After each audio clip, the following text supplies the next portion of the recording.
प्रचंडाग्नि संदग्धाखिल कर्मकं वर्धमानं जिनं नत्वा पश्चिमं तीर्थनायकं बालानां हितबुद्ध्याहं प्रेरितोऽद्यथागमं करोमि वर्णनं किंचित् कर्मणां हतशर्मणा सरस्वती नमस्तुभ्यं वरदे कामरूपिणी विद्यारंभं करिष्यामि सिद्धिर्भवतु मे सदा। द्वादशांग जिनवानी माता की जय। करुणानियो ग्रंथ राज की जय।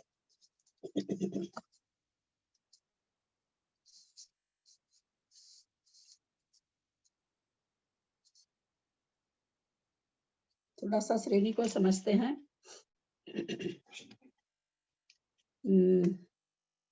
हनी आंटी, श्रेणी चढ़ने वाले की छपक, जैसे छपक श्रेणी और उपसम श्रेणी, तो ये छपक और उपसमक संज्ञा किस गुण स्थान से शुरू होती है?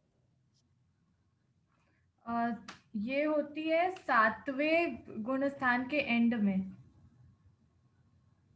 इसका कौन कौन जवाब देना चाहेगा? कुसुम जी, कब शुरू होती है छपक और उपसमक संज्ञा? कुसुम आंटी अनम्यूट कर लीजिए। हेलो। हाँ हाँ, क्या पूछे आप? श्रेणी किस? छपक और उपसमक श्रेणी चढ़ने वाले की किस गुण एक स्थान से सेकंड, संज्ञा होती है? फोन उधर ले जाओ। अरे हाँ, क्या छपक और उपसमक श्रेणी चढ़ने वालों की संज्ञा कहाँ से शुरू होती? वही 7वें गुण स्थान के 7 से अप्रमत से जब श्रेणी मानते हैं तो 8वें से 11 और 12 एक उत्तर दीजिए। वही 7 से खाली गुण अप्रमत से। स्थान, हाँ, खाली गुण स्थान का नाम बोलिए। 7वें गुण स्थान के 7 से अप्रमत से जब श्रेणी मानते हैं वहीं से। जी हैं त्रिशला आंटी, एक मिनट आंटी, नहीं है त्रिशला आंटी। हीरा पांड्या, हीरा आंटी है, हीरा आंटी है, हीरा आंटी। हाँ हाँ, अभी तक जितना भी गुण स्थान समझाया गया, श्रेणी समझाई गई, हाँ, तो मेरे मन में आ गया कि कुछ और प्रश्न करती चलूं। छपक संज्ञा, उपसमक संज्ञा श्रेणी चढ़ने वाले की किस गुण स्थान से प्रारंभ होती है? 7वें से होती है, 7वें के अंतिम चरण। मंजू जैन कलकत्ता है क्या? मंजू पाटिल आंटी, कई लोगों ने हैंड रेज भी किए हैं। दो जिनको किए उनको दो। हाँ, मंजू आंटी है, सरिता आंटी है। 11वें में तो उपसमक की होगी, 12वें में जवाब नहीं, इतना जवाब नहीं। मेरी केवल इतना पूछ रहे हैं, ये संज्ञा किस गुण स्थान से शुरू होती है? किस गुण स्थान होती है? 8वें से। हाँ, 8वें से। और मंजू जी, आप क्या बोल रहे हैं? मैं तो बोल रही हूँ 11वें में उपसमक, 12वें में छपक की संज्ञा वहीं जाके मिलती है। 10वें तक तो दोनों बराबर है। मैंने पूछा कब संज्ञा मिलती है, ये थोड़ी क्या कि वो उपसमक चढ़ गया कि तब ये हुआ। और नीचे क्या है वो? तो 90 में होगा, फिर 90 में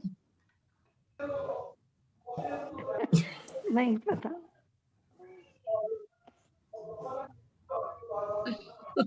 भी जवाब नहीं।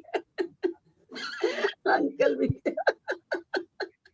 अंकल क्या जवाब दिए? अंकल क्या जवाब दिए? अंकल अनम्यूट कर लीजिए। अंकल भी हमारी तरह स्टूडेंट ही है।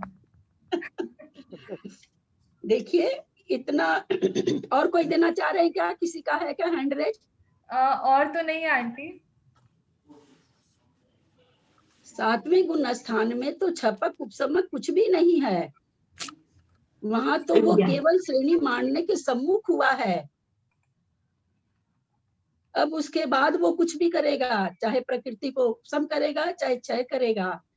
अपूर्व गुण स्थान से छपक और उपसमक की पहचान होती है। पहचान उनके अपने कर्मों में, हम और आप नहीं पहचान करते हैं। 8वें गुण स्थान से ये छपक श्रेणी चढ़ रहा है, ये उपसम श्रेणी चढ़ रहा है, उपसमक है। ये छपक है, ये संज्ञा होती है। वहां तो सातिशय में तो कुछ हो ही नहीं रहा ना, वहां तो अच्छे। चलिए इसी बात पर एक आंटी एक दूसरा प्रश्न करते जैसे हैं। सातिशय इसलिए क्योंकि वो अध प्रवृत्त करण वहां से ही स्टार्ट हो जाता है ना। हाँ नहीं, अधः प्रवृत्तिकरण समझाया गया था ना कि उसका क्यों नाम है, क्योंकि ऊपर नीचे के परिणाम समान होने से उसका नाम अधः प्रवृत्तिकरण कहा गया। इसलिए नहीं कहा गया कि वहां से श्रेणी मान ली। श्रेणी वास्तव में छपक और उपसमक संज्ञा जो होती है वो 8वें गुण स्थान से, वहां कुछ भी नहीं कर रहा है, वो केवल श्रेणी जाने के लायक बन रहा है, योग्य बन रहा है, श्रेणी चढ़ने के योग्य बन रहा है बस। अभी उसको कोई संज्ञा नहीं है, उसकी संज्ञा सातिशय अप्रमत है। लेकिन 7वें का एंड और 8वें का शुरुआत एक ही नहीं होगा क्या? नहीं नहीं, बिल्कुल सप्तम भी गुण नहीं। स्थान का अंतिम चरण और 8वें गुण स्थान का प्रथम चरण। ना ना बिल्कुल नहीं, उसके संज्ञा अलग है। तो गुण स्थान अलग अलग, गुण स्थान बताया जा रहा है ना, को समझी 7वां गुण हाँ स्थान, ठीक है, 8वां गुण समझ स्थान। गए। हाँ, तो गुण स्थान तो अलग ही अलग होगा हाँ ना। ये मन में आया था कि वहां से तो वो लोग वो शुरू कोई कर रहे बात हैं, नहीं, लेकिन मन ये में ये कोई भी लगा कि आप लोग, 7वें का एंड और हाँ, 8वां का शुरुआत एक ही होगा। आप लोग है ना, कोई भी ये मन में मत लाइएगा। मैं तो चूंकि आप लोग का और थोड़ा नहीं सा नहीं, अच्छी समझ हो अरे जाए अच्छा इसलिए है ना, पूछ हम रही हूँ। लोग हाँ, आप जब लोग को नहीं आता जांचने है के ना लिए तो पक्का हो जाता है फिर हम लोग का वो, अब ये भूलेंगे नहीं कभी। दीदी मेरा तो ठीक हुआ ना। हाँ हाँ, आपका ठीक हुआ हाँ भाई, बिल्कुल आपका ठीक हुआ।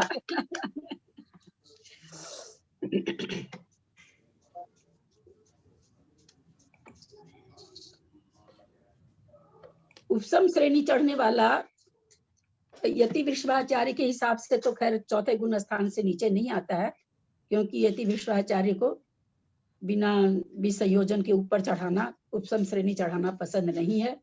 लेकिन वीर सेनाचार्य पुष्पदंत भूतबली, सॉरी वीर सेन नहीं, पुष्पदंत भूतबली आचार्य उनको 7 प्रकृति के साथ भी उपसम श्रेणी करवा रहे हैं।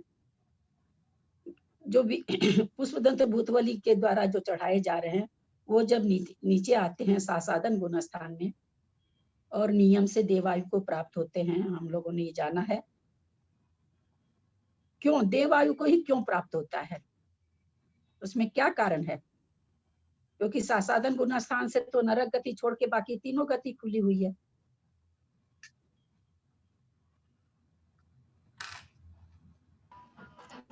क्योंकि उसने एक बार सम्यक्त्व प्राप्त कर लिया है, सम्यक्त्व प्राप्त होने के बाद देवायु के सिवा कुछ नहीं होगा।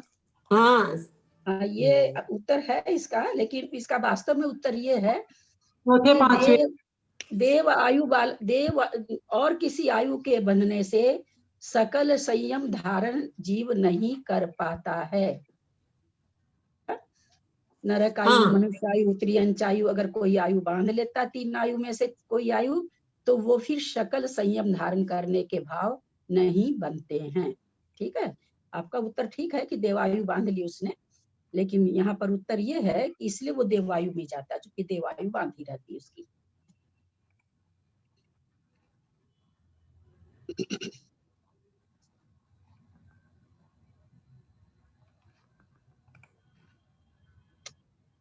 तब अपने तो सकल संयम इस ललिता जी, हाँ इसका मतलब सकल संयम के भाव ही नहीं हो रहे हम लोग के किसी के, तो हम लोग हाँ, आयु सकल संयम तो कहीं नहीं कहीं कोई संयम का ही भाव नहीं होता है, कोई संयम का ही भाव किसी नहीं भी हो रहा कारण है। से, चाहे किसी के शरीर, किसी परिवार के किसी भी कारण से, उससे लेकिन नहीं, सकल आयु बंध नियम तो फिर कहाँ से होगा देव आयु का, जब सकल संयम का भाव ही नहीं बन रहा है तो फिर आयु बंध तो इन्हीं में से किसी का होगा ना अपना।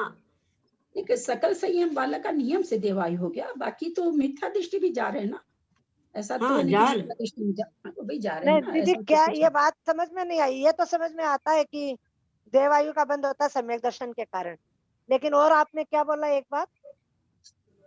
अनुव्रत महाव्रत है ना, व्रत हाँ 2, हाँ हाँ तो महाव्रत धारण करने वाले जिनके अगर 3 प्रकार की में से कोई आयु भी बंध जाती, आएगा भी कर्म कांड में ये चीज, हाँ, मनुष्य आयु, त्रियंच आयु और नरक आयु नरक अगर आयु। किसी को बंध जाती है तो उसको सकल संयम लेने का मन नहीं करता है, भाव नहीं बनता है। और ये तो 11वें गुण स्थान से लौट रहे हैं, इन्होंने तो संयम धारण किया है, इसलिए देवायु में जाते हैं। अणुव्रत तो है ही हम लोगों को, हाँ अणुव्रत तो है ही हम लोगों को, प्रतिमा नहीं है। हाँ, जो देख लीजिए, जितना हम क्या बताएं इसके लिए, तो आप ही लोग ज्यादा इसका। अच्छा हनी, उपसम श्रेणी चढ़ते समय गुण स्थानों में मरण हो सकता है कि नहीं? खूब ध्यान से उत्तर देना, बहुत बढ़िया से पढ़ाए हैं, याद नहीं हो तुम लोग को अलग बात है। उपसम श्रेणी छपक का तो मरण होने का सवाल ही नहीं उठता है। उपसम श्रेणी चढ़ते वक्त जीव का मरण है कि नहीं? उपसम श्रेणी चढ़ने के बाद में वहां 11वें गुण स्थान की बात यहाँ नहीं हो रही, चढ़ते समय गुण स्थानों में। आंटी नहीं है। चलिए सब 2-4 आदमी फटाफट हाथ उठाइए, बोलते जाइए। नहीं है श्रेणी चढ़ते समय मरण। चलिए और लोग बोलिए। 8वें के प्रथम भाग को छोड़कर, लेकिन बताया है ना 8वें गुण स्थान में आंटी प्रथम और भाग को। किसी ने हाथ नहीं उठाया। मंजू जी आप बोलिए। मंजू पाटनी आई है क्या? नहीं है, 1 मिनट देख लेती हूँ वापस। नहीं है। मंजू जी आप बोलिए। Sarita Jaipur aunty, Manju aunty, 1 minute. दीदी आंटी। इसके इसमें मरण कर सकता है, जो क्योंकि इसमें आया था ना कि सौधर्म इंद्र बन सकता है और सर्वार्थ सिद्धि तक जा सकता है। वो नहीं, मेरा प्रश्न क्या है कि कोई उपसम श्रेणी चढ़ रहा है, 8वें गुण स्थान से शुरू हो गई श्रेणी, 11वें में जाएगा, 11वें तक जाएगा, तो 8 से 11 तक के बीच में उसका मरण हो सकता है कि नहीं? उपसम श्रेणी छपक का तो होता ही नहीं है, उपसम श्रेणी चढ़ने वाले का मरण हो सकता है कि नहीं? खूब ध्यान, बहुत बढ़िया से आप लोग को पढ़ाए हैं, और ये तो ऐसे हो सिद्धांत सकता है 8वें गुण स्थान में मरण होता है ना, होता है 8वें गुण स्थान में मरण। प्रथम भाग को छोड़कर होगा। हाँ, प्रथम भाग को छोड़कर बताया था 8वें के। 8वें के उपसम श्रेणी चढ़ने वाले के 8वें के प्रथम समय में निद्रा प्रचला जब तक विच्छुत्ति को प्राप्त नहीं होती है, ये नहीं बताया था मैंने। प्रथम भाग में मरण नहीं है, उसके बाद सर्वत्र मरण है। अच्छा वो मरण किस कारण से है? काल क्षय। अरे रे बिना सोचे सिद्धांत के प्रश्न 2 मिनट देर लगाया करिए। अभी पहले कुसुम ने उत्तर गलत दिया, बाद में ठीक किया। प्रथम भाग को छोड़कर ये चना भूंजा नहीं है कि मैंने प्रश्न पूरा किया, इतने तेज है कि फट से बता दिए। पहले प्रश्न पूरा सुनिए। मैं क्या कह रही थी, प्रश्न ही भूल गई, थोड़ा सा याद दिलाइए। 8वें के प्रथम भाग को छोड़ करके मरण होता है, 8वें से 11 छोड़ करके, और बाकी जो समय में मरण हो रहा है, चढ़ते समय 11वें गुण स्थान में पहुंचने की बात नहीं बोल रही हूँ मैं। चढ़ते समय रास्ते में जो मरण हो रहा है, समय काल क्षय के कारण होता है कि भव क्षय के कारण होता है? दिमाग से लगा के बोलिएगा। भव क्षय होगा। काल तो उसका अंतर्मूर्त काल वगैरह, वो काल में वो आएगा ना समय। भव मान आयु क्षय। बोलिए, और कोई बोलिए, किसी को बोलना है तो इसलिए बोलिए कि हम ये नहीं करें कि ये गलत है कि सही है। अभी मैं कुछ भी नहीं दे रही हूँ, आप लोग अपना मंतव्य बताइए, पता चलेगा कि आप लोग कितना, मतलब आपको अपने को खुद को पता चलेगा, मेरे को नहीं पता चलाना। बोलिए सरिता जी, मंजू जी। उसकी आयु अगर पूर्ण हो गई है तो मरेगा ही, भवक्षय ही होगा। मंजू जी आज आप उत्तर अच्छा नहीं दे रही हैं, प्लीज उत्तर टू द पॉइंट दीजिए, गलत या सही लेकिन टू द पॉइंट दीजिए। बस सीधा मैंने इतना पूछा कि उसमें जो मरण होगा, भवक्षय।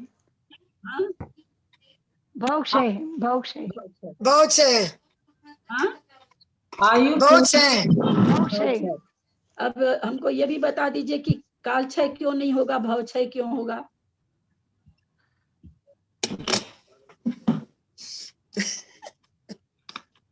अंतर्मूर्त काल है ना। अंतर्मूर्त में तो मरण हो सकता है। चलिए मैं बताती हूँ, उत्तर ठीक है। काल क्षय कोई भी जो उपसम श्रेणी अथवा छपक श्रेणी मान लिया है, छपक वाला का तो कुछ होता ही नहीं है, जो श्रेणी मान लिया है वो अपना कार्य करेगा, पूर्ण करेगा कार्य। जिस कार्य के लिए उसने परिश्रम किया है जिस कार्य के लिए उसने सीढ़ी पर पांव रखा है वो पूरा करेगा, इसलिए काल क्षय नहीं होगा। हाँ, भव क्षय होगा तो प्रथम भाग को छोड़ के मरण हो सकता है। जाके 11वां गुण स्थान पर वो पहुंचेगा ही पहुंचेगा। भव क्षय हो जाए तो कोई उपाय नहीं है, फिर तो जहां हो जाएगा वहीं मरण हो जाएगा प्रथम भाग को छोड़ करके। प्रथम भाग में निद्रा परचला का क्षय होता है, विच्छुत्ति होती है। कोई भी श्रेणी चढ़ने वाला, चाहे उपसम श्रेणी चढ़ने वाला जीव इतनी विशुद्धि लेके चढ़ेगा ही चढ़ेगा जितनी विशुद्धि से निद्रा और प्रचला का क्षय हो जाए, नहीं तो शुरू ही नहीं होगी, उसकी उपसम श्रेणी नहीं शुरू होगी। उपसम श्रेणी शुरू करने के लिए इतनी विशुद्धि लेके उसको चढ़नी ही पड़ेगी। फिर भले उसका विशुद्धि कहते हैं समय, इतना समय लेके उसको चढ़ना ही पड़ेगा। इतना समय होगा उसकी आयु का कि 8वें में चला जाए, निद्रा प्रचला का विच्छुत्ति हो जाए, तब उसका मरण होता है। तो कम से कम इतनी आयु उसके होगी तभी वो श्रेणी मांडेगा, अन्यथा श्रेणी ही नहीं मांड सकता है।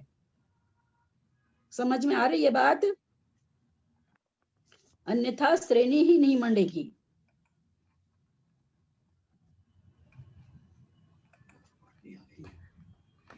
जी आप देखिए 11वां गुण स्थान उपसम है ना, उपसम सब में क्या कहते हैं, उपसम श्रेणी है ना। पर सोच के देखिए कि कितनी अंतर्मूर्त इसका समय है। अंतर्मूर्त तक दुनिया का कोई कर्म भी इसको अपने यथाख्यात चारित्र का वेदन करने से नहीं रोक सकता है। सोचिए कितना बड़ा स्वसंवेदन कर रहा और अंतर्मूर्त तक कर रहा है। अगर भव क्षय नहीं हो तो कैसा भी कर्म इसको वहां से हटाने में सक्षम नहीं है जब तक इसका समय नहीं पूरा होगा। ये छोटा मोटा नहीं है, लेकिन उसके बाद भी देखिए विडंबना, देखिए कि वहां से गिर के पहले गुण स्थान में जीव पहुंच जाता है, ऐसी जगह जाकर के भी। अच्छा, सातिशय अप्रमत्त में कौन सा जीव जाता है? सातिशय हनी, सातिशय अप्रमत्त में कौन सा जीव जाता है? जो श्रेणी चढ़ने के सम्मुख हो, जो श्रेणी, जिसको श्रेणी चढ़नी हो। अन्यथा पूरे अन्यथा वो 7-6 में झूलता रहेगा। हाँ, 6-7 में झूलेगा, कभी जाएगा ही नहीं सातिशय। सातिशय में जाने का मतलब उसको श्रेणी मांडनी है, वही जीव सातिशय में जाएगा।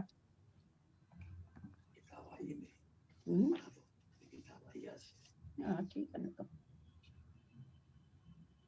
चलिए अब अपने लोग आते हैं, 2-4 क्वेश्चन मन में आया था इसलिए पूछ लिया। एक चीज याद रखिएगा, शपथ और उपसमक संज्ञा 8वें गुण स्थान से 3-4 प्रश्न का साथ। हाँ, कुछ बोल रहे हैं क्या? अंजू आंटी थोड़ा सा क्लियर बोलिएगा, कुछ समझ में नहीं आ रहा है आपका बात। परघात को पुण्य प्रकृति में कैसे लिया? परघात को पुण्य प्रकृति में कैसे लिया? हाँ। अभी जब वहां आएगी ना ये सब प्रकृति, एक है ना जो पढ़ाई होती रहती ना उससे अलग, अभी पुण्य प्रकृति पाप प्रकृति सब आएगी आगे, सबका विवेचन कल आया था ना, ये तो अपने कल आया ही था परघात। कल कहाँ पढ़ाया? कल तो मैंने कुछ पढ़ाया ही नहीं। परसों आया था, मतलब कल तो मौका नहीं मिला पूछने का। किसको लिया, कैसे, किसको बोल रहे हैं? को। हाँ, परघात को। हाँ, परघात पुण्य प्रकृति में है। पुण्य उपघात हाँ, दूसरे को मार सकता है, अपने को बचा सकता है। दूसरे को मारने का मतलब अपने को बचा सकता है, अपनी आत्मा की रक्षा कर सकता है, इसका मतलब ये है ना। दूसरे को मार सकता का मतलब इसलिए पुण्य प्रकृति नहीं है कि वो हिंसा कर सकता है, वो दूसरे से अपने को बचा सकता है। अच्छा, ठीक है, चले आगे शुरू करते हैं दूसरा अधिकार। आंटी कल आपने बोला था कि सहना आप चारों प्रश्न का एक बार हम सारांश फिर से बोल देते हैं ताकि याद हो जाए। श्रेणी संज्ञा, छपक और उपसमक संज्ञा जो होती है जीव की 8वें गुण स्थान से शुरू होती है। सातिशय अपरमत में वही जीव प्रवेश करता है जिसको श्रेणी मांडनी रहती है। जो उपसम श्रेणी मांडेगा उसको कम से कम इतनी आयु जरूर होनी चाहिए कि 8वें गुण स्थान का प्रथम भाग पार कर सके। प्रथम भाग पार कर सके इतनी आयु उसके पास होगी तभी श्रेणी मंडेगी, अन्यथा नहीं मंडेगी। उपसम श्रेणी वाला देवायु में क्यों जाता है? क्योंकि देवायु बांधने वाले के ही सकल संयम लेने के भाव बनते हैं अथवा सकल संयमी होता है, तो इसलिए वो देवायु में जाता है। इस तरह से 4 चीज आज हम लोग समझे। उपसम श्रेणी में चढ़ते समय 8वें गुण स्थान का पहला भाग छोड़ के सर्वत्र भव क्षय होने से मरण है। काल क्षय होने से तो गुण स्थान में जाने के बाद काल क्षय होने से नीचे गिरेगा अथवा नीचे गिर के मरण नहीं भी हो, कोई जरूरी नहीं है। काल क्षय होके जो गिरेगा नीचे उसका मरण होना जरूरी थोड़ी है, वो तो किसी भी गुण स्थान में आके कितने दिन रह सकता है। भव क्षय होने से मरण हो जाएगा। तो ये आज हम लोग संक्षेप में जो आज प्रश्न हुआ उसका मैंने संक्षेप से बताया। बंध किसे कहते हैं? 140 नंबर अधिकार का पहला ये जैसे आपने कल बोला था, शायद सहनन आप थोड़ा सा बताएंगे। भाभी, हाँ मैं एक चीज पूछना चाहती हूँ। भाभी जय हिंद। हाँ बोलिए ना। मैं ये पूछना चाहती हूँ, जैसे आपने कहा कि दूसरे गुण स्थान में आने के बाद में वो देवगति ही लेगा। यदि वो किसी वजह से पहले गुण स्थान में आ जाता है फिर तो वो देवगति उसकी छूट जाएगी, देवगति ही मिलेगी उसको।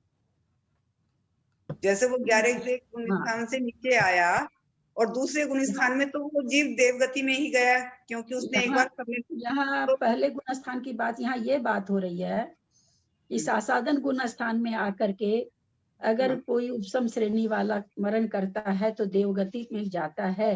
क्यों जाता है? यहाँ पर प्रश्न आया क्यों। यहाँ पर उसकी बात नहीं आ रही, यहाँ पर कि क्यों जाता है, क्योंकि सासादन गुण स्थान वाला तो नरक गति छोड़ के तीनों गति में जा सकता है। तो इसका उत्तर है कि भाई जो 3 गति में से मनुष्य गति, त्रियंच गति अथवा नरक गति बांध लेता, आयु मतलब गति से मतलब आयु, गति निकलती है मुझसे, वो आयु बांध लेता है, उसको सकल संयम धारण करने की भावना ही नहीं होती है। नहीं, ये तो मेरी समझ में आ गया, पर जैसे मान लो किसी वजह से वो पहले गुण स्थान में आ जाता है फिर तो उसको देवगति नहीं मिलेगी ना, फिर तो उसे कोई दूसरी गति मिलेगी ना। नहीं, अगर वो देवायु बांध रखा तो उसको उपसम सम्यक तो छूट जाएगा, फिर अपर्याप्त अवस्था में उपसम सम्यक तो नहीं पाया जाएगा। मिथ्यात्व में आने से क्या, अगर देवायु उसने बांध ली है तो जाएगा देवायु में। यही पूछना था। अच्छा, ये बंध गई, अगर वो आयु बंधने पर है, मान लीजिए उसने आयु नहीं बांधी हो तो जाता ही नहीं ना, सकल संयम धारण करता ही नहीं, आएगा अपना ये सब विवेचन अपने इसमें आएगा भी। संगनन वाले का कोई कुछ कल कोई पूछ भी रहे थे ना, आप बोले थे कि थोड़ा बताएंगे, क्योंकि परसों आपने थोड़ा सा बस रीड किया था। हाँ अच्छा, हाँ मैं ये कहना चाह रही थी कि छठे जो पहला सहनन है जिसके लिए लिखा हुआ कि 7वां नरक जाता है और मोक्ष भी जाता है, अथवा अनुत्तर विमान में उत्पन्न होते हैं, तो ऐसा नहीं हम लोग समझे कि ये वही जाते हैं, 7वें नरक ही जाते हैं, कहीं भी जा सकते हैं, लेकिन 7वें नरक और अनुत्तर विमान में अगर कोई जीव जाता है तो ब्रज वृषभ नाराज सहनन से ही जाता है। ये चीज हम कहना चाह रहे थे। जो भी चीज इसमें कोई भी सहनन वाले जिसके जैसे लिखा हुआ असंप्राप्ता श्रीपाठा सहनन वाले 8वें स्वर्ग तक, ये इसके ऊपर नहीं जाएंगे। किलक सहनन वाले 12वें स्वर्ग तक, 12वें स्वर्ग तक का मतलब भवंतरिक में भी जा सकते हैं और 12वें स्वर्ग तक जा सकते हैं। असंप्राप्ता श्रीपाठिका सहनन वाले भवंतरिक में जा सकते हैं और 8वें स्वर्ग तक जा सकते हैं। हम ये कहना चाह रहे थे कि इसको इस तरह से समझना है, ऐसा नहीं जैसे कल अपने लोग कहते ना कि भाई 2 युगल बोलने का मतलब भवंतरिक तो उसमें रहते ही रहते हैं, काउंट में ही रहते हैं। वो 2 युगल की कोई चर्चा चलती है तो भवंतरिक उसमें अपने आप, जैसे लेशा वगैरह का जब कथन चलता है तो भवंतरिक उसमें अपने आप काउंट हो जाता है। किसी को कुछ पूछना है कि शुरू करें? आंटी कोई क्वेश्चंस नहीं है? हाँ चलिए, बंध किसे कहते हैं? कसाय सहित जीव कर्म रूप होने के योग्य पुद्गल परमाणुओं को जो ग्रहण करता है उसे बंध कहते हैं। जीव और कर्म का यह बंध नीर क्षीर, नीर माने जल, क्षीर माने दूध, नीर क्षीर के समान एक क्षेत्रावगाह होकर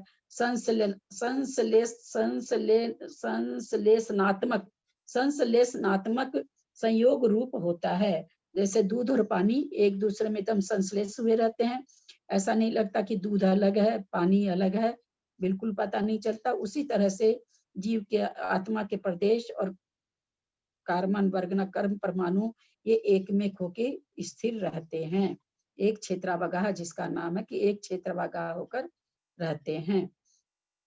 बंध के कितने भेद हैं? 4 हैं। प्रकृति बंध, स्थिति बंध, अनुभाग बंध और प्रदेश बंध। प्रकृति बंध किसे कहते हैं? कई परमाणुओं में ज्ञान को आवृत करना आदि का स्वभाव पड़ना प्रकृति बंध है। सॉरी, कर्म परमाणुओं में, कई बोल गए हम।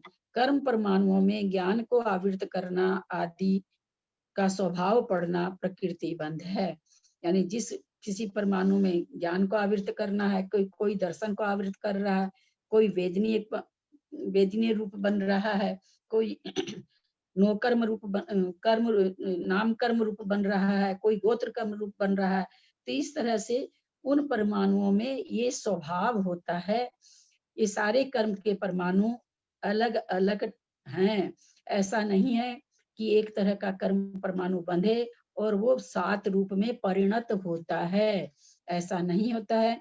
ज्ञानावरण की कर्मान वर्गनाएं अलग है, दर्शनावरण की अलग है, नाम कर्म की अलग है, गोत्र कर्म की अलग है। इस तरह से सारे कर्म के कर्मान वर्गनाएं अलग अलग है। तो जो जिस स्वभाव का बंध होता है, कहते स्वभाव को प्रकृति कहते हैं। स्थिति बंध किसे कहते हैं? कर्म प्रदेशों में फल देने की शक्ति का जो हिनादिक काल है उसे स्थिति कहते हैं। जो कर्म प्रदेश बंधे उनमें फल देने की शक्ति है, लेकिन वो कब देंगे?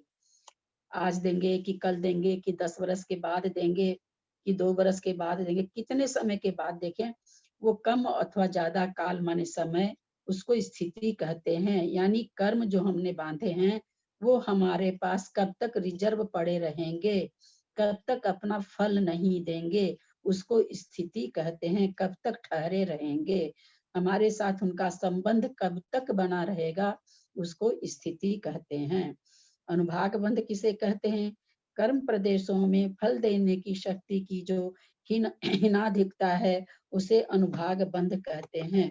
ऊपर क्या थी? ऊपर तो कर्म परमाणुओं की हमारे साथ बने रहने की समय के बारे में बताया जा रहा था, उसको इन्होंने स्थिति कहा।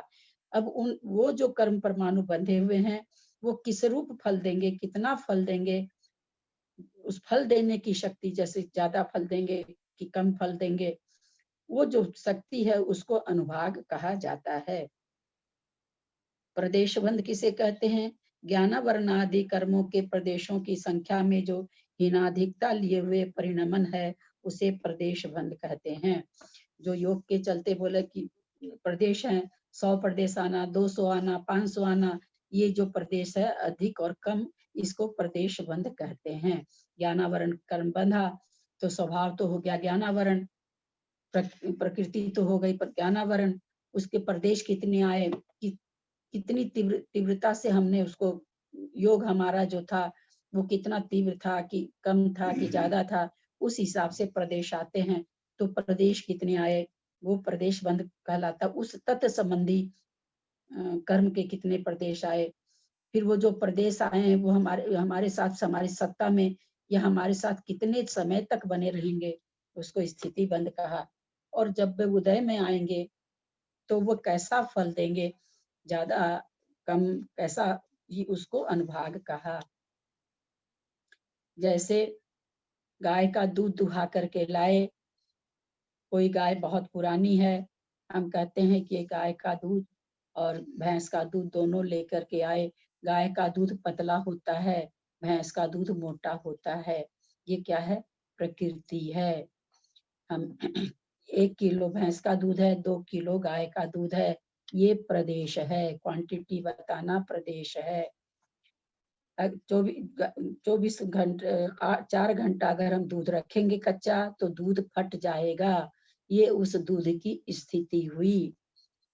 पीने में गाय का दूध ज्यादा स्वाद लगता है, भैंस का दूध कम स्वाद लगता है, ये उसकी अनुभाग शक्ति हुई। अथवा गाय के दूध में घी कम है, भैंस के दूध में घी ज्यादा है, ये अनुभाग शक्ति हुई। तो इस तरह से जो भी कर्म परमाणु बनते हैं, हमेशा प्रति समय जितने भी समय पर बन रहे हैं, वो प्रकृति रूप भी बन रहे हैं, प्रदेश रूप भी बन रहे हैं, और स्थिति और अनुभाग को लेकर भी बंद हो रहा है। सारे प्रत्येक प्रदेश में चारों गुण है, एक एक प्रदेश में। जो कर्म परमाणु, प्रदेश मतलब कर्म परमाणु, जितने कर्म परमाणु हमारे बन रहे हैं, उन सब कर्म परमाणुओं, प्रत्येक कर्म परमाणुओं में प्रकृति भी है, प्रदेश भी है, स्थिति भी है और अनुभाग भी है। चतुर्विध बंध किन कारणों से होता है? प्रकृति और प्रदेश बंध योग के निमित्त से, और स्थिति तथा अनुभाग बंध कषाय के निमित्त से होता है। सब जानते हैं इसको। यानी क्या कह रहे हैं कि योग मन वचन की क्रिया को योग कहते हैं। मन के द्वारा जो भी चंचलता होती है, वचन के द्वारा जो भी चंचलता होती है, अथवा काय की चंचलता जैसी होती है, उसी हिसाब की प्रकृति बंधेगी, उसी हिसाब का प्रदेश, यानी प्रदेश कर्म परमाणु कितने आएंगे, ये हमारे योगों की चंचलता पर निर्भर करता है। स्थिति और अनुभाग कसाई करने से जैसी कसाई होगी, कसाई तीव्र होगी। स्थिति जो पुण्य प्रकृतियां हैं उसमें स्थिति ज्यादा कम पड़ेगी। जो पाप प्रकृति है, जैसे मान लीजिए कसाई परिणाम करेंगे तो असाता वेदनीय का बंध की स्थिति ज्यादा पड़ेगी, और साता वेदनी की स्थिति कम बंधेगी। उसी तरह से अनुभाग बंध भी कम होगा। हालांकि स्थिति बंध का थोड़ा सा चैप्टर अलग है, कि 3 आयु कर्म को छोड़कर बाकी 145 कर्म प्रकृति, उसमें तीर्थंकर भी है, आहारक द्विक भी है, साता वेदनीय भी है। सभी कर्म प्रकृतियों की स्थिति अशुभ रूप ही है। 3 आयु को छोड़कर 145 कर्म प्रकृति की स्थिति पाप रूप ही है। अनुभाग के संबंध में थोड़ा अलग विवरण है। पुण्य प्रकृति का अनुभाग विशुद्ध परिणामों से, और पाप प्रकृतियों का अनुभाग संश्लेषित परिणामों से होता है। स्थिति और अनुभाग में थोड़ा अंतर है। यद्यपि दोनों कसाय से बंधते हैं, पर दोनों के बंध में थोड़ा अंतर है। प्रकृति बंध आदि के अवान्तर भेद कितने हैं? 4 हैं। बाबा कहाँ पहुंचा दिए? 4 प्रश्न नहीं। उत्कृष्ट, अनुत्कृष्ट, अजघन्य और जघन्य। सबसे अधिक को उत्कृष्ट, उससे कम को अनुत्कृष्ट, उससे कम को जघन्य, और जघन्य से कुछ अधिक को अजघन्य कहते हैं। जैसे अपने लोगों ने एक बार समझा था, 1 को जघन्य मानते, 100 को उत्कृष्ट माना। अब बच गया 99 से 2। इसमें कुछ अनुत्कृष्ट है, कुछ अजघन्य हैं। वैसे अनुत्कृष्ट और अजघन्य बहुत जगह समानता लिए हुए भी होते हैं। जो अनुत्कृष्ट है वही अजघन्य भी हो जाते हैं, जो अजघन्य है उनको अनुत्कृष्ट भी कहा जाता है। परंतु वे दूसरे विवक्षा में ऐसी बात आती है, कर्मों के बंध में तो 4 तरह के का ही विवेचन चलेगा। उत्कृष्ट, अनुत्कृष्ट, अजघन्य और जघन्य। उत्कृष्ट माने सबसे ज्यादा तीव्र बंधना, अनुत्कृष्ट माने उससे थोड़ा कम बंधना। जैसे स्थिति बंध रही है 40 कोड़ा कोड़ी की उत्कृष्ट स्थिति है, ज्ञानावरणी कर्म आदमी की 40 है कि 30 है, ध्यान नहीं आ रहा है, तो वो उत्कृष्ट हो गई। उससे कम 35 कोड़ा कोड़ी की बंधी तो अनुत्कृष्ट हो गई। जघन्य होती है अंतः कोड़ा कोड़ी। अंतः कोड़ा कोड़ी हम लोग समझ गए हैं, 1 कोड़ा कोड़ी से ज्यादा, 1 करोड़ से ज्यादा और 1 कोड़ा कोड़ी से कम। तो अंतः कोड़ा कोड़ी से कोई 1 कोड़ा कोड़ी की बंध रही है, 1.5 कोड़ा कोड़ी की बंध रही है, ये हो जाएगी अजघन्य। सभी कर्म प्रकृति का उत्कृष्ट बंध भी है और जघन्य बंध भी है। उनकी बीच की स्थितियों को अनुत्कृष्ट और अजघन्य नापा जाता है। सबसे अधिक को उत्कृष्ट, उससे कम को अनुत्कृष्ट, सबसे कम को जघन्य और जघन्य से कुछ अधिक को अजघन्य कहते हैं। अनुत्कृष्ट और अजघन्य तक के भेद मध्यम कहे जाते हैं। आ गया ना कि दोनों को ही अनुत्कृष्ट लेकर, और जैसे 99 से लेकर के 2 तक के जो भेद हैं ये मध्यम भेद हो गए। उत्कृष्ट बंध आदि के अवान्तर भेद कितने हैं? उत्कृष्ट बंध के अवान्तर भेद 4 हैं, सादी, अनादि, ध्रुव और अध्रुव। जो बंध रुककर पुनः जारी होता है वह सादी बंध है। जैसे आयु एक बार बनती है, फिर रुक जाती है, फिर बंधती है, तो ये सादी बंध हो जाता है। अनादि बंध मिथ्या दृष्टि के प्रायः सारी प्रकृतियों का अनादि बंध रहता है। ध्रुव प्रकृति जो आज तक जब बंध भी छूती होगी तभी वो बंधने से रहेगी। जब ये भव्य की ही होती है, जब वो गुण स्थान वगैरह में आगे आगे जाता है तब ये प्रकृतियां अध्रुव होती है। अभव्य के ये प्रकृतियों का बंध ध्रुव ही होता है। जो रुककर पुनः जारी होता है वह शादी बंध है। जो बंध विच्छुति तक अनादि से चला आता है वह अनादि बंध है।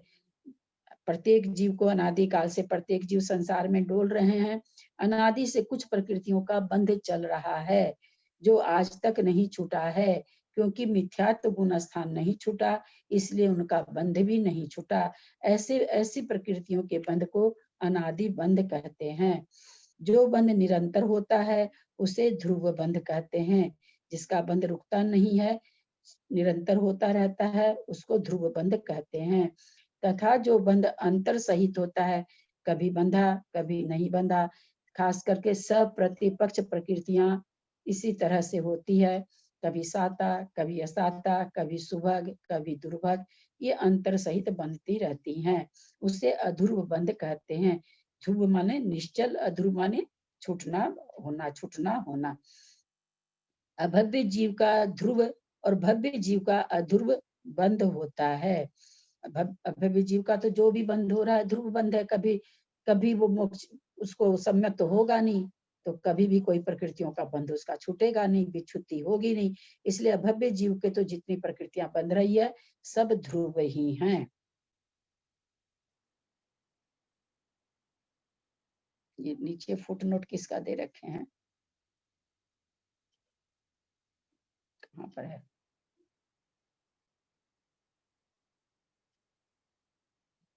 एक दो कहाँ दे रखा, दिख रहा है क्या? एक दो कहाँ दे रखा, दिख रहा आप लोग को? एक मिनट, मुझे तो कहीं दिख ही नहीं रहा। चलिए फुटनोट पढ़ लेते हैं, हमको तो दिखा नहीं कहाँ है। अथवा अनुत्कृष्ट व अजघन्य का स्वरूप ऐसे भी देखने को मिलता है। अजघन्य पद में जघन्य से आगे के सभी विकल्प देखे जाते हैं, यानी जघन्य से भिन्न सब भेद अजघन्य स्वरूप हैं। इसी तरह उत्कृष्ट से नीचे के अनुत्कृष्ट संज्ञा वाले सब विकल्पों में जघन्य पद का भी प्रवेश देखा जाता है। धवला पुस्तक 12, यानी उत्कृष्ट से भिन्न सब भेद अनुत्कृष्ट रूप है। ठीक ही है। वेदनीय का साधी बंध नहीं होता है, क्योंकि उपसम श्रेणी चढ़ने पर भी वेदनीय सामान्य के बंध का अभाव नहीं होता है। नहीं, ये यहाँ पर एक दो देता है, उसमें लिखना चाहिए था, एक दो दिया नहीं है, लेकिन है ऊपर से 148 नंबर प्रश्न से ये बताया। हीरा आंटी कुछ बोल रहे थे आप? 145 में देखिए लास्ट लाइन में दिया है अनित्कृष्ट जघन्य तक के भेद है, उसमें 1 नंबर दिया है, देखिए उसमें दिया 143 वाले में। फुटनोट वाला, हाँ किसमें दिया? 147 क्वेश्चन में लास्ट लाइन अनित्कृष्ट जघन्य तक के भेद मध्यम कहे जाते हैं, वहां 1 दिया, देखिए 147 में लास्ट में 1 छोटा सा लिखा है ना, लास्ट लाइन में 147। अभी 20 प्रकृति बंध आदि के अवान्तर भेद कितने हैं वो वाला। हाँ दिखाई दिया, इतना छोटा। नहीं 149 में भी है, 149 क्वेश्चन में भी लास्ट लाइन के ऊपर है ना, उसमें भी एक नोट दिया हुआ है। वो पेज पलट के है इसलिए। हाँ ठीक है, 2 दिया वहाँ, 1 नहीं दिया, 2 दिया। 149 क्वेश्चन में भी दिया हुआ है। हाँ 2 दिया, 2। वही मैं सोची फुटनोट है तो लिखा तो रहना चाहिए, क्या बात है, दिख ही नहीं रहा। चलिए ठीक है। मूल प्रकृतियों में सादि अनादि ध्रुव अध्रुव भेद किस प्रकार घटित होते हैं? मूल प्रकृतियां कितनी होती हैं? मूल प्रकृतियां कितनी होती हैं? हनी, मूल प्रकृति की 8 बता रहे हैं। मूल प्रकृति प्रश्न आ गया ना? हाँ 8 होता है, ठीक है। मूल प्रकृतियों में समझते, मूल प्रकृतियों में सादि अनादि ध्रुव अध्रुव भेद किस प्रकार घटित होते हैं? वेदनीय और आयु कर्म को छोड़कर शेष 6 कर्मों का सादि अनादि ध्रुव अध्रुव चारों प्रकार का बंध होता है। मूल प्रकृतियां 8 प्रकार की है। 8 में इन्होंने वेदनीय और आयु को छोड़ करके कह रहे हैं बाकी 6 कर्मों का सादि बंध भी होता है, अनादि भी होता है, ध्रुव भी होता है और अध्रुव भी होता है। वेदनीय कर्म का सादि को छोड़कर शेष 3 प्रकार का बंध होता है तथा आयु कर्म का सादि और अध्रुव ही बंध होता है। ध्रुव बंधी प्रकृतियां किन्हें कहते हैं और वे कितनी तथा कौन कौन हैं? बंध विच्छुत्ति पर्यंत जिनका निरंतर बंध होता रहता है, यानी जब तक बंध विच्छुत्ति नहीं हो तब तक हमेशा बंधती रहे, उन्हें ध्रुव बंधी प्रकृतियां कहते हैं। वे 47 हैं। जैसे मोहनीय के बिना 3 घातिया कर्मों की 19 प्रकृतियां। मोहनीय के बिना 3 घातिया कर्म, 5 ज्ञानावरण, 5 अंतराय और 9 दर्शनावरण, 19 प्रकृतियां। मोहनीय कर्म के बिना घातिया कर्मों की 19 प्रकृति। ये कब कब कब बंद होती है? जब 10वें गुण स्थान में इनकी बंध विच्छुत्ति, कल हम लोग जाने थे कि 10वें गुण स्थान के अंत में इन प्रकृतियों की बंध विच्छुत्ति, बंध याद रखिएगा, उदय भी आएगा आगे, सत्व भी आएगा, कंफ्यूज नहीं होना है। बंध विच्छुत्ति 10वें गुण स्थान में होती है इन 19 घातिया कर्मों की प्रकृतियों का। मिथ्यात्व अनंतानुबंधी चतुष्क आदि 16 कसाय, भय जुगुप्सा तेजस कारमान, अगुरु लघु उपघात निर्माण और अभेद विवक्षा से वर्णादि की 4, इनका अपनी अपनी बंध विच्छुत्ति के गुण स्थान तक निरंतर बंध होता रहता है। इनके सिवाय शेष 73 प्रकृतियां अध्रुव बंधी है। इनमें सादि और अध्रुव 2 ही बंध होते हैं। क्या कहना चाह रहे हैं? 19 प्रकृति का बंध तो 10वें गुण स्थान तक प्रत्येक जीव को होगा। जो गुण स्थान श्रेणी चढ़ेगा तो उसके 10वें गुण स्थान में विच्छुत्ति हो जाएगी। जो अभव्य जीव है, मिथ्या दृष्टि जीव है, उसके होता ही रहेगा। अथवा जो 10 गुण स्थान के पास नहीं आएगा, 6ठे 7वें में झूल रहे हैं, उनको भी ये 19 प्रकृतियां निरंतर बंद हो रही है। बच गया मिथ्यात्व अनंत, क्योंकि घातिया कर्मों की 47 प्रकृति है, तो अब उसमें मिथ्यात्व और अनंतानुबंधी 16 कसाय। तो अनंतानुबंधी का 2 गुण स्थान में विच्छुत्ति होती है, 4थे गुण स्थान में अप्रत्याख्यानावरण की होती है, 5वें गुण स्थान में प्रत्याख्यानावरण की होती है, संजलन की 9वें गुण स्थान में और 10वें गुण स्थान में होती है। तो इस तरह से कह रहे हैं कि इन प्रकृतियों का जिस जिस गुण स्थान में विच्छुत्ति होती है वहां तक इनका निरंतर बंध है। बंध विच्छुत्ति होने तक इनका निरंतर बंध है। अभी किसका ये पकड़ा है? 47 जो घातिया कर्म की है उसके बारे में कह रहे हैं। उसके अलावा और जो भय जुगुप्सा तेजस कारमान अगुरु लघु उपघात निर्माण और अभेद विवक्षा से वर्णादि की 4, बोला इनका ये भी अलग अलग गुण स्थान में विच्छुत्ति होती है इनकी। तो जहां तक विच्छुत्ति नहीं होती है वहां तक ये निरंतर बंधी प्रकृति कहलाती है। तो कहते हैं 73 प्रकृति तो अध्रुव बंधी है, और ये जो प्रकृति बताए 47, ये 47 नहीं 19 20 20 16 26 20 16 36 37 38 39 40 41 42 43 45 4 47, हाँ 47 ही है। ये 47 प्रकृतियां हैं जो निरंतर बंधी हैं। निरंतर बंधी में तो जो अध्रुव बंधी है उसमें सादी और अध्रुव 2 ही बंध होते हैं, और बाकी ये जब तक नहीं इनकी विच्छुत्ति होती है तब तक इनका निरंतर बंध चलता रहता है। अध्रुव बंधी प्रकृतियों में से सप्रतिपक्ष और अप्रतिपक्ष प्रकृतियां कौन कौन सी हैं? तीर्थंकर आहारक युगल, तीर्थंकर कॉमा दे दीजिए तीर्थंकर के बाद, अगर है तो ठीक है, नहीं तो दे दीजिए। तीर्थंकर, आहारक युगल, परघात, उच्छ्वास, आतप, उद्योत और चारों आयु, ये 11 प्रकृतियां अप्रतिपक्ष हैं, यानी विरोधी रहित हैं। जब भी बंधेगी यही बंधेगी, ऐसा नहीं है कि जब ये नहीं बंधेगी तो इनकी कोई प्रतिपक्षी प्रकृति नहीं होने से वो बंधे, ऐसा नहीं होगा। जिस समय तीर्थंकर बंधेगी तो तीर्थंकर ही बंधेगी, नहीं बंधेगी उस समय फिर नहीं ही बंधेगी। आहारक दिक जिस समय बंधेगा बंधेगा, नहीं बंधेगा उस समय इसके बदले कोई प्रकृति नहीं बंधेगी। परघात, इसकी भी कोई प्रतिपक्षी प्रकृति नहीं है। उच्छ्वास का भी कोई प्रतिपक्षी नहीं है। आतप उद्योत का भी कोई प्रतिपक्षी नहीं है, और न चारों आयु का है। इस तरह से कहते हैं ये 11 प्रकृतियां हैं जो अप्रतिपक्ष यानी विरोधी रहित हैं, अर्थात जिस समय इनका बंध होता है उस समय होता ही है, और न होवे तो नहीं होता। बाकी 62 प्रकृतियां सप्रतिपक्षी हैं, विरोधी सहित हैं, जैसे साता वेदनीय और असाता वेदनीय आदि। इनमें जब एक का बंध होता है तब दूसरी का नहीं होता। तीर्थंकर, आहारक युगल और 4 आयु, इन 7 प्रकृतियों के निरंतर बंध होने का काल अंतर मुहूर्त है, और शेष का एक समय। ये जो 73 प्रकृतियों का इन्होंने विवरण दिया है उसमें से तीर्थंकर, आहारक युगल और आयु, ये कितने समय तक बनती है? निरंतर इनका बंध होता है अंतर मुहूर्त तक, और अगर बाकी जितनी प्रकृतियां हैं उनका एक समय। इसीलिए आयु वगैरह को निरंतर बंधी प्रकृति कहते हैं।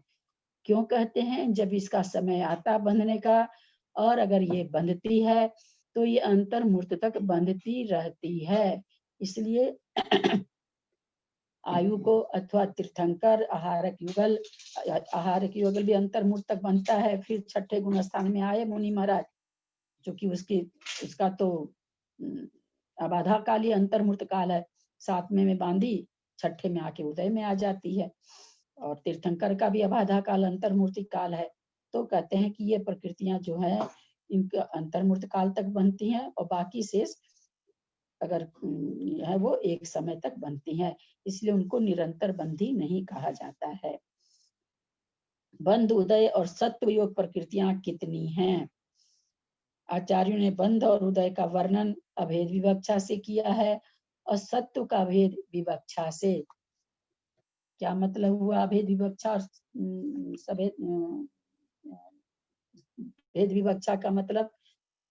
इसमें अभेद विवक्षा में तो संघात और बंधन और संघात अलग अलग नहीं लिया जाता है, और भेद विवक्षा में वो 10 प्रकृति अलग ली जाती है।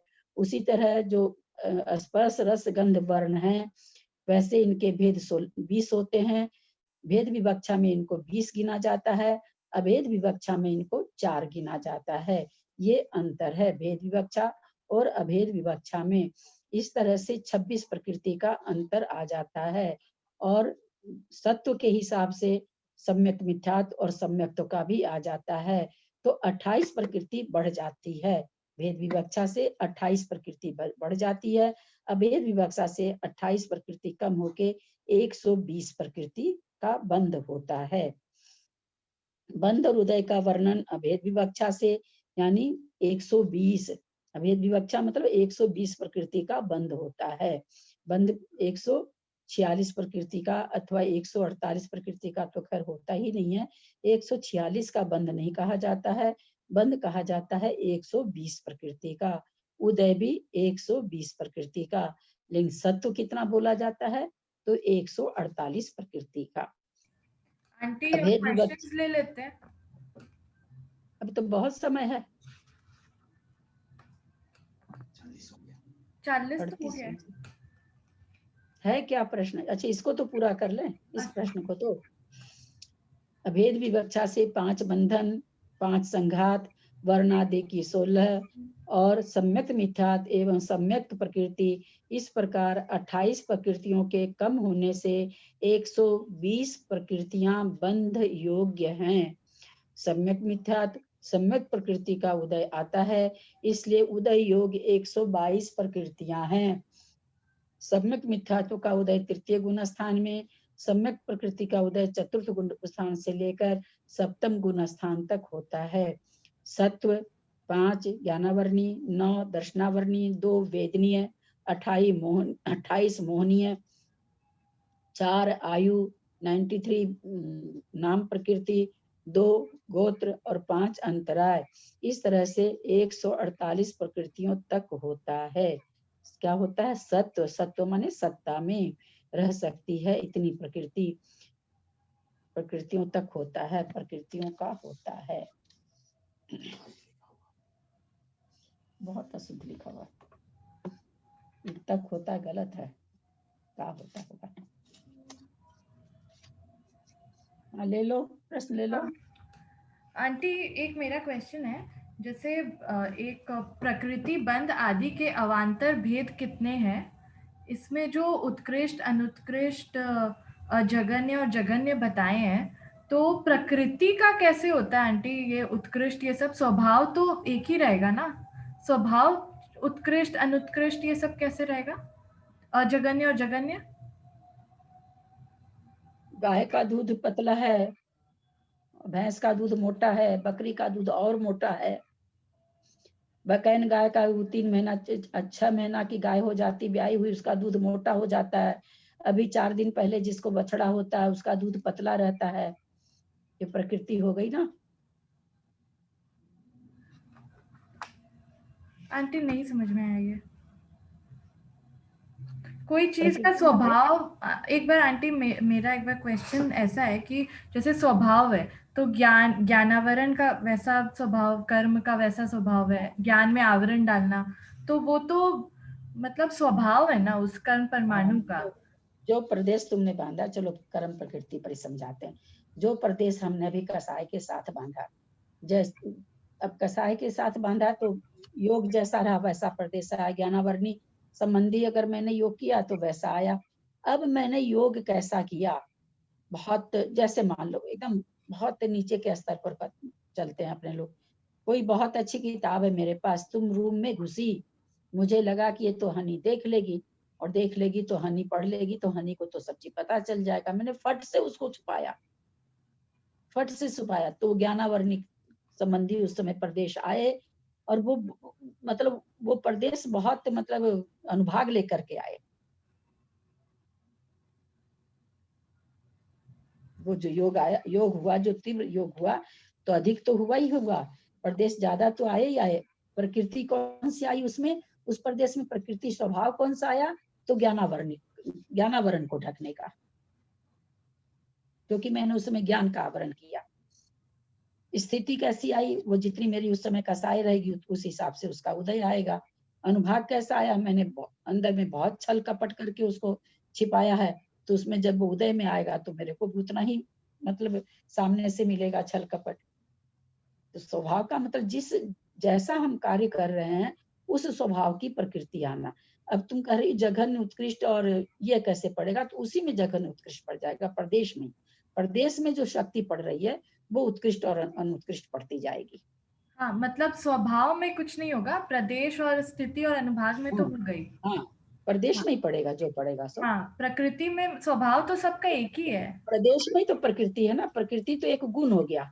हाँ, स्वभाव तो एक गुण हो गया। हाँ, है ना। लेकिन ये जैसे जो परमाणु कारमान परमाणु ज्ञान को ढक रहे हैं, वो उस परमाणु का स्वभाव क्या हो गया? कर्म परमाणु का स्वभाव ज्ञान को ढकने का। उस परमाणु का स्वभाव क्या हुआ? ज्ञान को ढकने का। अब वो ज्ञान को ढकने वाला हुआ, जो दर्शन को ढक रहा है जो परमाणु, तो उस परमाणु का स्वभाव क्या है? दर्शन को ढकने का। जैसे नीम और मिश्री है, नीम का स्वभाव क्या है? कड़वा है। तो स्वभाव तो दरअसल गुण है, स्वभाव वैसे तो पकड़ने की चीज है नहीं। अगर कोई नीम को और मिश्री को नहीं जानता है, जो आज तक जानता ही नहीं है, उसको तो उसके स्वभाव का पता ही नहीं है। तो स्वभाव उसका उस वस्तु में निहित गुण है ये, ये बाहर से दिखाने की चीज नहीं है। तो उसी तरह से किसी कारमान परमाणुओं में है जो कर्म को ढकता है, कोई दर्शन को ढकता है, कोई साता साता का वेदन कराता है, अलग अलग परमाणु हैं। अब वो परमाणु का बंध यहाँ उत्कृष्ट अनुत्कृष्ट जो बंध तुम कह रही हो कैसे घटेगा, ये उत्कृष्ट अनुत्कृष्ट बंध उसके प्रदेशों में घटेगा। कितने प्रदेश उत्कृष्ट प्रदेश बंध हुए हैं कि कम प्रदेश बंधे हैं, उनमें कैसी मात्रा है, कैसा स्वभाव है, इस तरह से जो बंध होगा उसके स्वभाव में घटता जाएगा। स्वभाव किसी का बहुत बहुत तीव्र स्वभाव, कड़ा स्वभाव रहता है, किसी का कम कड़ा स्वभाव रहता है। तो उसी तरह से इसमें उत्कृष्ट अनुत्कृष्ट चारों में घटेगा। अब इसमें बहुत ज्यादा तो बताया नहीं, बताया तो कर्म कांड जी में भी नहीं है, इतना खोला तो उसमें भी नहीं है। अपने लोग को खाली पकड़ में आएगा स्थिति और इसमें अनुभाग में पकड़, हाँ 2 में पकड़ में आता है, 2 में है ना, इसमें पकड़ कम ही आता है स्वभाव और स्वभाव में, और प्रदेश में भी संख्या के हिसाब से पकड़ में आ जाता है उसमें। और आंटी एक और क्वेश्चन है, जैसे इसमें बोले हैं कि तीर्थंकर, आहारक, युगल और 4 आयु, इन 7 प्रकृतियों के निरंतर बंद होने का काल अंतर मुहूर्त है। तो आहारक और 4 आयु का समझ में आ गया। तीर्थंकर का कल जो अपने बात हो रही थी, कल या परसों, तो उसमें था कि वो निरंतर बंद होता रहता है ना, अंतर मुहूर्त तो नहीं था कुछ उसमें? नहीं, जब ये बंधनी मान लो किसी के बंधनी चालू हो गई, निरंतर बंध प्रकृति कर्म कांड जी में उसे कहा गया है जो निरंतर अंतर मुहूर्त तक बंधती रहे, उसकी परिकल्पना निरंतर बंधी की गई है। ये और ज्यादा लंबी बनती रहती है, लेकिन जो भी प्रकृति अगर अंतर मुहूर्त काल तक बनती है तो उसको निरंतर बंधी कही जाती है। और फिर बोले वो 2-4 घंटा बन रही, 2-4 दिन बन रही है, पूरे भाव बन रही, अलग बात है। अंतर मुझसे कम नहीं बनती है, यहाँ ये कहना चाह रहे हैं। अच्छा, तो ये 4 आयु और आहारक युगल का भी यही है क्या कि? हाँ, ये आहार युगल 7वें गुण स्थान में बनती है, तो समय अंतर मूर्त है उसका। और आयु भी फिर ज्यादा अपकर्ष काल में बनती है तो अंतर मूर्त तक बनती है। अच्छा, तो अपकर्ष ऐसा नहीं काल कि का अपकर्ष काल काल भी अंतर मुहूर्त है, तो इसलिए हाँ अपकर्ष काल अंतर मूर्त का है। तो ऐसा नहीं कि आयु बंधने चालू, और आयु अपकर्ष काल में आयु, ऐसा नहीं कि अपकर्ष काल पड़ा और आयु बंधनी चालू हो गई, ऐसा नहीं होता। अपकर्ष काल के भी कई हिस्से किए जाते हैं, उसके बीच के हिस्से में आयु का बंध होता है। तो जो ये जितनी देर कम बंद होने के बाद, ऐसा नहीं कि एक बार बंद होनी चालू हुई आयु, फिर एक आवली रुक गई, फिर बंद होना चालू हुआ, बंद होनी शुरू हुई, ऐसा नहीं होता। अगर बनती है तो निरंतर अंतर्मूर्त तक बनती है, और अंतर्मूर्त तक बनने वाली प्रकृति को निरंतर बंधी कहा जाता है। उससे ज्यादा बंध रही है तो बंध रही है, अंतर्मूर्त तक की बनने वाली को भी निरंतर बंधी कहा जाता है। तीर्थंकर ज्यादा बंध रही, कम नहीं बंध रही है ना, उससे ज्यादा बंध रही है, तो निरंतर बंधी प्रकृति है। एक उन्होंने ये बताया, सीमा बताई कि भाई अंतर्मूर्त तक जो भी बंधेगी सब निरंतर बंधी है। कोई 2 घंटा बंध रही है, कोई 4 घंटा बंध रही है, तो वो तो है ही, फिर वो तो निरंतर बंधी है ही है। लेकिन अंतर्मूर्त भी अगर कोई प्रकृति बनती है लगातार तो उसको निरंतर बंधी कहते हैं। और आंटी जैसे ये जो समय प्रबद्ध होता है, वो जो बोलते हैं कि एक समय में जितने कण परमाणु ले रहा है, बंध रहे हैं, तो उसमें फिर ये तीर्थंकर, आहारक, युगल और आयु भी आ जाता है क्या उसमें? समय प्रबद्ध में? हाँ सभी वो समय प्रबद्ध में आएगा सारा। अच्छा, बंटवारा उसी में होगा, समय प्रबद्ध में ही होगा। समय प्रबद्ध में प्रदेश ज्यादा कम ज्यादा आ सकते हैं, पर बंटवारा समय प्रबद्ध में ही होगा। हीरा आंटी? हाँ ललिता जी, तो फिर ये जो अवान्तर भेद जो इसमें प्रकृति में बताए तो स्वभाव हुआ, तो फिर ये इसको प्रकृति में क्यों लिया, इसको इसमें क्यों नहीं लिया? स्थिति और अनुभाग प्रकृति में तो उत्कृष्ट अनुकृष्ट क्या होगा स्वभाव? वो तो फल देने का होगा, या तो शक्ति वो होगी या उसकी स्थिति होगी। प्रकृति स्वभाव कैसे होगा उत्कृष्ट या निकृष्ट?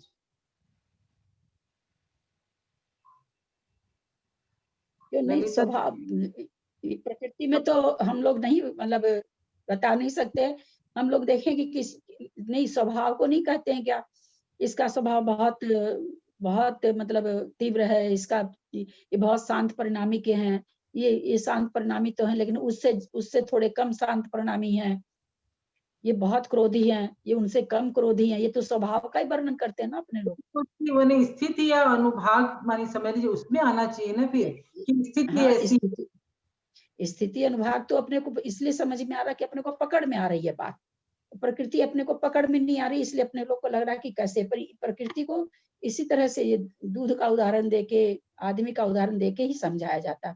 कर्म प्रकृति का उदाहरण देके नहीं समझा सकते, क्योंकि वो प्रकृति जो अपने बंध रही है वो अपने को पता नहीं चलता ना। स्थिति अनुभाग तो अपने को समझ में आ जाती है, प्रकृति अपने को नहीं समझ में आती है। प्रदेश भी समझ में आ जाता कि ज्यादा प्रदेश आ रहा, कम प्रदेश आ रहा। प्रकृति तो लगता कि सारे प्रदेश में तो भाई, सारे प्रदेश में वही चीज होते हुए भी प्रदेशों में स्वभाव तो बहुत ज्यादा और बहुत ज्ञानावरण का प्रदेश उदय में आया। हाँ, पूरा ज्ञान को ढक दिया है ना। ज्ञान उसको उस प्रदेश में इतना ये था, सारे स्वभाव को ढक दिया। तो अपने इसको क्या लेते हैं कि ये तो अनुभाग हुआ, प्रदेश को ढक दिया सारा ज्ञान, तो ये तो अनुभाग शक्ति हुई। अपने लोग को ये लगता है, लेकिन दोनों में थोड़ा अंतर होता होगा। प्रकृति का बंध, प्रकृति बंध है ना, इस ज्ञान कर्मों के हिसाब से समझने में दिक्कत होती ही है। वो हम अपने स्वभाव से, दूध के स्वभाव से ही पकड़ पाते हैं। अच्छा, ठीक है। हीरा आंटी, शायद आप ये बोल रहे थे क्या कि प्रकृति खाली क्यों लिखा है, वो बोल रहे हैं क्या? प्रकृति में उत्कृष्ट अनिकृष्ट ये सब क्यों भेद बताया? प्रकृति में भेद मतलब मैं पूछना चाह रही थी। तो ये बोलते हैं कि ये अपन नहीं समझ पा रहे हैं, वो प्रकृति बहुत तीव्र या जो मैं सोच रही हूँ, आप ये मतलब प्रकृति बंद आदि लिखा है ना, वो चारों आ गए इसमें। चारों के लिए है आदि से वो चारों आ गए। लेकिन प्रकृति बंद को साथ में क्यों लिया? उसको नहीं लेना चाहिए। हाँ, बोल रहे हैं कि उसका स्वभाव अपन नहीं समझ सकते हैं, वो प्रकृति में भी उसका स्वभाव मतलब ये वैसी अपने लोग को क्या लगता कि अनुभाग उदय में आया, जैसे ज्ञान नहीं हुआ तो ये समझ में आता कि ज्ञान को ढका है, ज्ञान को ढका। पर जो प्रदेश उदय में आ रहे हैं, जो ज्ञानावरण को ढक रहे हैं, उनमें कितनी तीव्रता है, वो प्रदेश कितने उत्कृष्ट उत्कृष्ट योग से बंध हुए हैं, उत्कृष्ट रूप से बंध हुए हैं कि जघन्य रूप से बंध हुए हैं, ये अंतर पड़ता है। तो अपने को इसमें अपने को लगेगा ये तो अनुभाग की चीज है। अपने ठीक स्वभाव को स्वभाव से समझा जा सकता है, अथवा दूध का ये वर्णन आया है इसमें सर्वार्थ सिद्धि में, दूध से ही वहां पर समझाया, गाय दूध, भैंस दूध और बकरी का दूध देख करके तीनों दूध लेके ही समझाया गया है। अच्छा, ठीक है। सरिता आंटी। हाँ ललिता जी, ललिता जी, एक तो ये जो स्थिति बंद है और प्रदेश बंद है, स्थिति बंद में है कर्मों की फल देने की शक्ति, और प्रदेश बंद में है उसकी हीनादिकता। तो प्रदेश तो वो हो गया ना कि जो भी कर्म आ रहा है उसके प्रदेश कितनी जगह को घेर रहे हैं आत्मा में, और स्थिति होगी वो कितने समय के लिए टिकेगा। तो इन दोनों में क्या विशेष अंतर हुआ? क्या प्रदेश का क्या लगा है? प्रदेश में तो ना कि उस जो ज्ञानावरणी बन रहा है, दर्शनावरणी बन रहा है, कोई भी कर्म बन रहा है तो उसके कितने प्रदेश आकर के हमारी आत्मा के कितने स्थान को घेर रहे हैं। प्रदेश मत में तो ये बोला जाता है ना, तो कितने स्थान को घेरेंगे और कितनी देर की स्थिति बनेगी, उसमें क्या अंतर है? अच्छा, और जानना क्या चाह रहे हैं? मतलब इन दोनों में, स्थिति बंद में और प्रदेश बंद में। प्रदेश में तो हो गया कि उसके कर्म के परमाणु आ रहे हैं, जो कर्म हम बांध रहे हैं उसके परमाणु आकर के हमारी आत्मा के कितने स्थान को घेरते हैं। ये इसमें हीनादिकता क्यों, कैसे हीनादिकता कैसे हुई? और हीनादिकता ये है तो फिर स्थिति में भी हीनादिकता, ये दोनों बात में तो हीनादिकता ही है। नहीं, हीनादिकता, हाँ ठीक है। हमारा योग अगर चंचल है तो बहुत सारे प्रदेश आ रहे हैं, अनंतानंत प्रदेश हमारी आत्मा के एक एक प्रदेश से लगे हुए हैं। एक आत्मा के एक एक प्रदेश पर अनंतानंत प्रदेश हैं। आत्मा के एक प्रदेश पर एक प्रदेश नहीं है, अनंतानंत प्रदेश है। क्यों है? क्योंकि सूक्ष्म है ये। आत्मा के प्रदेश तो खैर अमूर्तिक हैं, उन पर अनंतानंत प्रदेश है। तो प्रदेश होना एक अलग चीज है। प्रदेश हो गया क्वांटिटी, और स्थिति हो गई कि वो जो कर्म परमाणु हमारी आत्मा से आके चिपके हैं, वो आत्मा से कब तक चिपके रहेंगे, कब तक चिपके रहेंगे? 2 साल, 4 साल, 8 साल, 10 साल, 100 साल, 1000 साल, कितने दिन तक वो वहां पर वैसे के वैसे बने रहेंगे? क्योंकि जब उदय में आएंगे तब वो निषेक रचना से आएंगे, क्योंकि वो कब तक वहां बने रहेंगे उसको स्थिति कहते हैं, और प्रदेश क्वांटिटी को कहते हैं। हाँ, लेकिन पहले आप जब बोले थे तो ऐसा लगा था मेरे को कि स्थिति में भी वही बात आ रही थी और प्रदेश में भी वही बात आ रही थी। नहीं, ऐसा नहीं है। स्थिति मतलब कब तक आत्मा के साथ ये हाँ, वो तो कितने टाइम बाद में उधर में आएंगे, हमारे पास कब तक सत्ता में कब तक बने रहेंगे, कब तक जीव के साथ बने रहेंगे, उसको स्थिति कहा। हाँ, और वो क्वांटिटी कहा कि कितने प्रदेश हमारे समय पर्वत जो बंध रहा है उसमें कितने प्रदेश आ रहे हैं, उसको प्रदेश। ये तो अच्छा। हाँ, और 148 नंबर में किताब में मिस्टेक है क्या? अधूर्व और जो नीचे की लाइन है ना, उत्कृष्ट बंध आदि के अवान्तर भेद कितने हैं? 148 नंबर क्वेश्चन में। हाँ हाँ हाँ, उसमें लास्ट में लिखा है अभव्य जीव का ध्रुव और भव्य जीव का अध्रुव अध्रुव बंध दोनों होगा क्या? इसमें एक ही लिखा हुआ मेरे। नहीं वो पता नहीं, इसमें तो प्रिंट छूटा हुआ है कुछ, मैं समझ वह नहीं होना चाहिए। अभव्य जीव को ध्रुव बंध होता है, भव्य जीव को अध्रुव बंध होता है, इसलिए वह नहीं होगा। ठीक है, धन्यवाद। सरिता आंटी, इसमें नहीं है।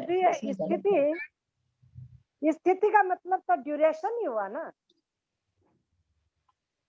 ड्यूरेशन नहीं कह सकते, स्थिति का मतलब तो ठहरना होता है। आपके साथ कितने दिनों तक ठहरेगी, कितना समय तक ठहरा तो वो स्थिति ठहरेगी। तो वो कितने अगर ड्यूरेशन कहेंगे तो ड्यूरेशन होगा आबाधा के लिए कि कितनी दूरी है, उदय आने में कितनी देरी है, कितना ड्यूरेशन है। आबाधा और स्थिति में फर्क है क्या कुछ? हाँ, स्थिति और आबाधा में फर्क है क्या? हाँ, स्थिति और आबाधा में फर्क है, बहुत फर्क है। आबाधा माने तो ये होगा ना कितने पीरियड के बाद में फल उदय में आएगा। हाँ, स्थिति तो एक कोड़ा कोड़ी सागर की है ना, अंतर कोड़ा कोड़ी की। और आबाधा कितनी है, अंतर मुहूर्त। तो स्थिति और आबाधा में तो बहुत अंतर है। हाँ, बहुत अंतर है। ठीक है, ड्यूरेशन आबाधा में आएगा। हाँ, वो आबाधा में ड्यूरेशन आएगा कि कितना उदय होने में कितनी कितना देर है, उसको कितना ड्यूरेशन है, कितने ड्यूरेशन के बाद वो उदय में आएगी। आंटी और तो कोई क्वेश्चन नहीं है तो एंड करें क्या?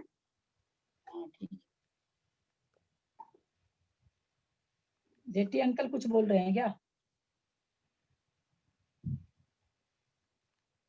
कुछ बोल रहे हैं भाई साहब, आप कुछ बोल रहे हैं?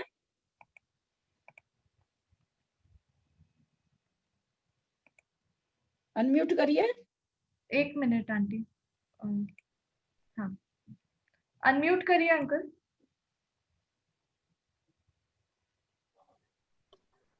मेरा प्रश्न 151 में ही है, ये आहारक युगल मतलब आहारक और अनाहारक है क्या? नहीं, आहारक शरीर, आहारक द्विक, आहारक द्विक है। आहारक युगल का मतलब आहारक द्विक, आहारक शरीर और आहारक आंगोपांग। अच्छा, अनाहारक का बंध, अनाहारक और आहारक प्रकृति नहीं है भाई साहब। अच्छा, मार्गना है ना। आहारक और अनाहारक, मार्गना, आहारक मार्गना है, उसमें जीव को खोजा जाता है कि कौन सा जीव आहारक है, कौन सा जीव अनाहारक है। बाकी ये कर्म प्रकृति नहीं है। आहारक अनाहारक कर्म प्रकृति नहीं है। ये आहारक शरीर की बात है जो छठे गुण स्थान में मुनि महाराज को निकलता है, उस शरीर के लिए लिखा हुआ आहारक द्विक, युगल की जगह द्विक रहता है। आहारक द्विक मतलब आहारक शरीर और आहारक आंगोपांग। अच्छा,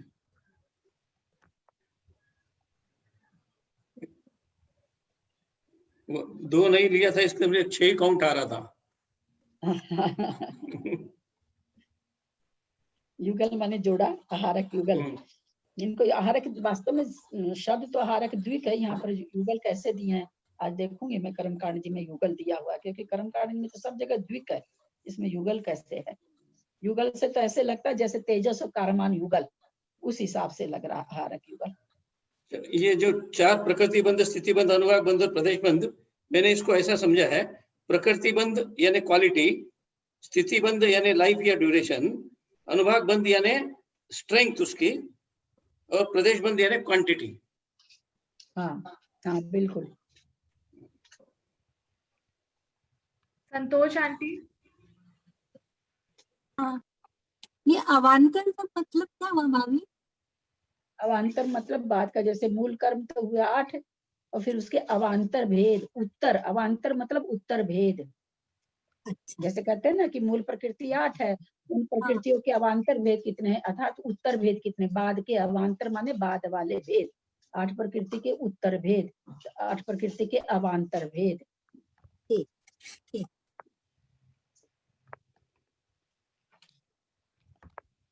संतोष आंटी, संतोष बाकलीवाल आंटी।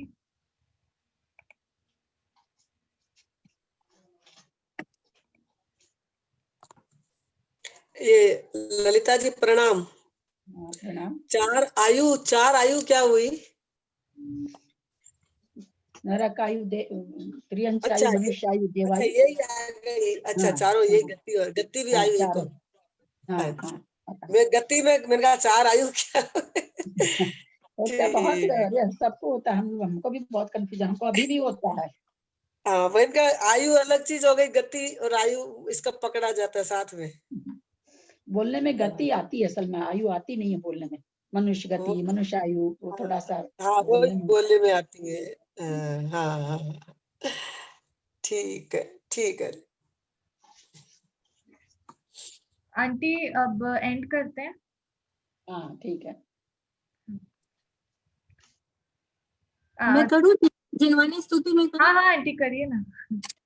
चलिए आज मैं कोशिश करती हूँ। हाँ। हमसे पार लगाती है वाणी जिनवाणी माँ, मुक्ति के महल पहुँचाती है। भव से पार लगाती है। संतोष आंटी थोड़ा सा इंटरप्ट करूंगी मैं, थोड़ा सा तेज गाइएगा, आवाज नहीं आ रही आपकी। वाणी जिनवाणी माँ, मुक्ति के महल पहुँचाते हैं। न जाने कितने जन्म लिए है, नंतुर नंदे कर्म किए है। न जाने कितने जन्म लिए, नंतुर नंदे कर्म किए है। अब तो यह संसार बुरा है, अब तो यह संसार बुरा है। हृदय तेरा रूप भला है, वाणी जिनवाणी माँ, मुक्ति के महल पहुँचाती है। हो भव से पार लगाती है, वाणी जिनवाणी माँ, मुक्ति के महल पहुँचाती है। किसने किसी का ध्यान किया था, इंद्र भूति से गौतम बना था। किसने किसी का ध्यान किया था, इंद्र भूति से गौतम बना था। भक्त से भगवान बनाए, भक्त से भगवान बनाए। चारों गति के दुख छुड़ाए, वाणी जिनवाणी माँ, मुक्ति के महल पहुँचाती है। हो भव से पार लगाती है, वाणी जिनवाणी माँ, मुक्ति के महल पहुँचाती है। जावाणी के ज्ञान दे सुझे लोकालो, सोवानी मस्तक नमो सदा बेथ हो दो। हे जिनवाणी भारती को ही जपो दिन रेन, जो तेरा सरदार रहे सो पावे सत्य। देव बजो अरिहंत को गुरु सेवा निग्रह, दया धर्म पालू सदा, यही मोक्ष का प्रण। 9 बार नमो काली।